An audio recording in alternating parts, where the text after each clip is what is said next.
You too. All right, let's go east of the Rockies. Josh in Minnesota. Welcome to Coast on Coast to Coast, or the other way around. Hey, Josh. Hi. Go ahead, Josh. What's your story? Hi, George. My story takes place in a bar. Okay. I've worked at this bar for about 5 years now. And this bar is pretty You're the haunted. bartender there? What do you do there?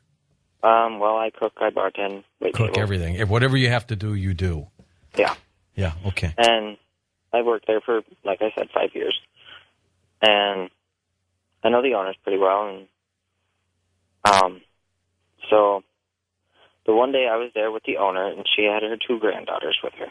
Okay. And the one is 4, and the other one's about 6. And the 6-year-old was off playing in one of the other rooms, and Glenda, the owner, and I were standing in the kitchen, and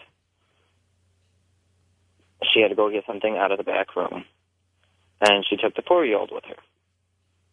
Well, not more than 30 seconds later, she comes back with the granddaughter, and she says, Josh,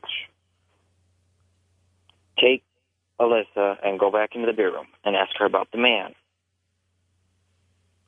And so I go back in the back room with her, and I go, what man?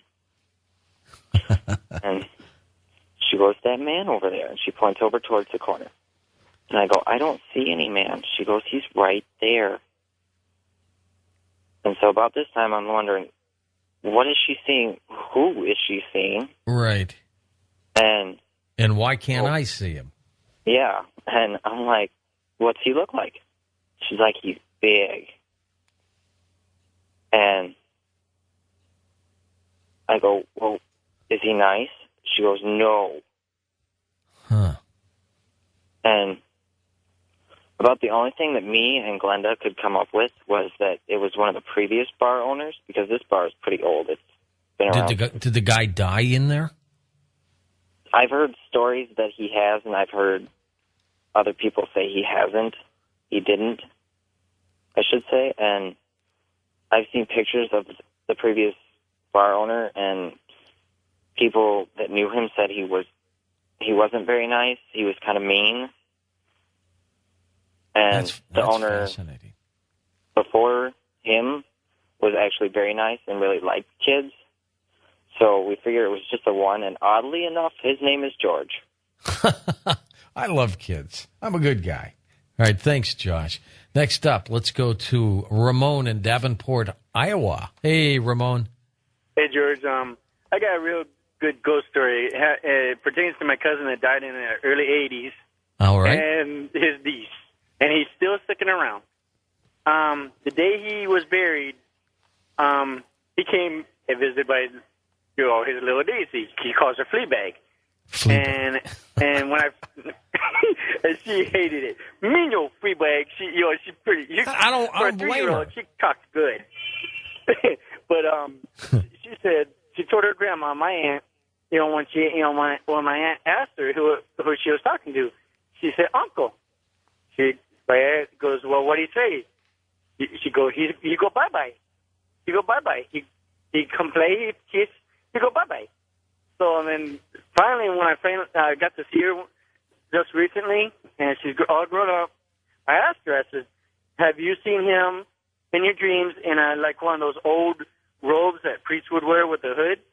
And she said, yeah, up until right before she turned 18, because, I saw his, that image on a bridge, like that little house on the prairie, one bridge that's open on the side with the roof.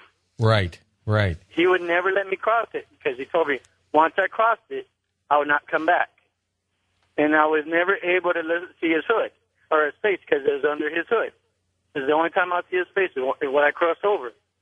Now, I have a 2-year-old, and ever since he was born, he's been talking up a storm, even as a newborn. And I just put two together. The other day, I realized everything that he puts on has to have a hood. You put it over his head, and he's looking up, and he's talking. And he sees it. And I go, is it because of the Alfredo? He just points to go, Alex. His favorite cousin that's alive right now is Alex. But he'll point up and go, Alex. I know it's my cousin Alfredo. I love it. Thanks for that story. Let's go to you, Sherry, in Naples, Florida, before the break. Hi, Sherry. Hi, George. How are you tonight? Good. Not bad. Happy Halloween. Oh, happy Halloween to you, too. I love your show. Thanks. So you got a good one for us here? I do. I have a very interesting one. Okay. I was getting ready to run my first triathlon. I woke up nice and early. It was around 4 in the morning, and there was nobody home. My husband was at work, and I heard 3 distinct knocks just out of the blue. And I was sitting at my kitchen counter, and my dog starts barking. I have 3 cats. All the cats went crazy. They're all running around the house. My bird starts flapping wildly. And then I heard what sounded like a death rattle. And I work in law enforcement, so I've kind of heard that noise before when, somebody's last breath with that weird noise. I called my husband. I was all freaked out. I was telling him, Rob, somebody died. I heard a death rattle in the house. He's like, no, it couldn't have been. It must be your imagination. Well, 4 o'clock that evening, I get a phone call from my ex-boyfriend's sister that he died in a tragic car accident. Oh, my.